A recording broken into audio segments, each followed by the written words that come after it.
Good day mga ka-sports natin dyan. Pagdating sa PVL 2026, marami talagang pagbabago sa bawat team. Meron mga team na aakalain nyong mahina pero malakas na sa kasalukuyan. At meron naman mga team na malalakas dati pero ngayon ay medyo humina na, kung kaya kinakailangan nila mag-rebuilding. At isa na nga dito ang Creamline Cool Smasher na naghahanap ng mga players na additional nila para dagdag puwersa.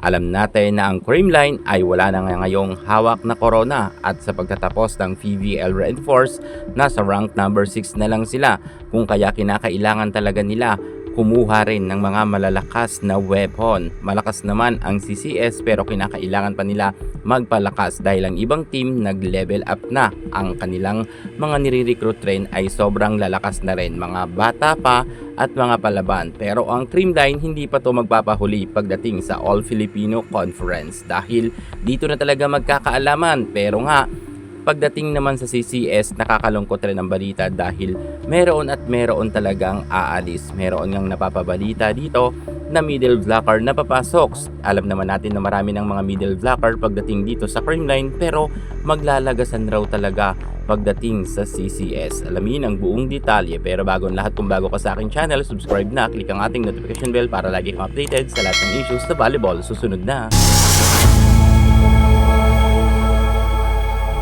Creamline Cool Smashers team, marami nang napatunayan pagdating sa larangan sa volleyball. Makailan beses na rin silang namayagpag pagdating nga dito sa PVL at sila ang team na pinakamaraming may hawak na gintong medalya na napanalunan. Pero hindi rin naman natin maitatanggi na ang Creamline Cool Smashers sa kasalukuyan ay medyo laylo nga sila pagdating nga sa bakbakan sa finale dahil makailang beses na nga silang naagawan ng corona, kaya't hindi kinakailangan magpakakampante ngayon ng CCS, lalo na sa All Filipino Conference. Kinakailangan na patunayan nila na sila pa rin ang karapat dapat nga na humawak nga sa gintong medalya, at ang corona nga ay naagaw na sa kanila, kung kaya kinakailangan talaga nila mag-regroup at kinakailangan nila na mag-recruit ng mga bagong players na makakatulong dahil alam natin na medyo talaga nagkakaedad na rin ang CCS team. Pero palaban pa to at hindi pa to basta-basta magpapadaig. Gayunpaman, maraming mga players talaga dito na napapabalita nga, lalo na sa middle blocker, na magsisialisan, or ang iba naman ay finish contract na, ang iba ay aalis. At sino-sino ba ang mga pangalan na lumulutang sa kasalukuyan?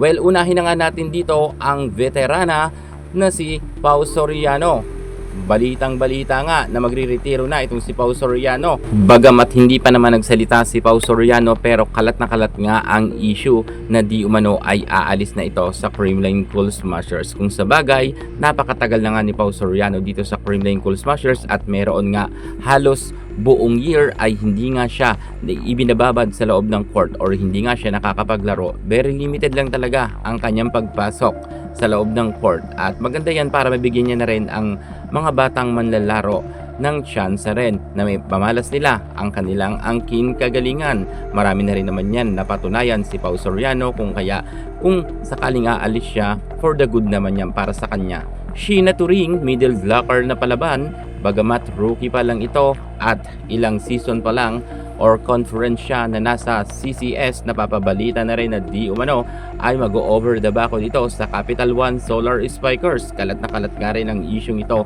na di umano ay aalis na dito nga sa CCS. Pues kung aalis nga si Sheena Turing, may pwesto na nga itong si Abby Maranyo na napapabalita na papasok nga sa CCS. At hindi lang si Sheena Turing nga, alam natin na meron pa siyang kasama rin na malakas na middle blocker, middle attacker. Pero pagdating nga dito sa CCS, itong kanyang makakasama na aalis rin daw di umano na si Michelle Gamit, ay sa tingin ko hindi siya masyado effective nga dito sa Creamline. Kitang-kita natin na nangangapa pa siya, wala pa siya masyadong chemistry pagdating sa Creamline Cool Smashers. Bagamat magaling naman talaga itong si Michelle Gamit kung tutuusin, pero pagdating sa Creamline parang hindi natin siya masyado nararamdaman. At meron pang issue na kumakalat na di umano ay babalik ito sa Zeus Coffee. Well, ito naman mga ka-sports ay pinag-uusapan lang naman dahil nagtitrending nga ito sa larangan ng volleyball at lumulutang nga ang mga pangalan nila Michelle Gamit, Pau Soriano, Sheena Turing, Risa Mandapat at marami pang iba. Bagamat si Dimac ay nauna na ngang umalis or si Rhea Di Maculangan at ito raw ay baka kunin raw ng Capital One Solar Spikers or ng Farm Fresh. Gayunpaman, kung aalis man ang ibang mga players ng Creamline, alam natin na susuportan pa rin sila ng kani-kanilang mga fans. Bagamat ang Creamline kahit maraming umalis, nananatili pa rin na matatag sila. Sa tingin nyo, fit ba dito si Abby Maraño sa CCS? Comment na kayo sa baba. Yan muna pinaka-latest natin sa mundo ng volleyball. At para hindi ka muli sa lahat ng issues sa volleyball, subscribe na. Thank you so much. God bless.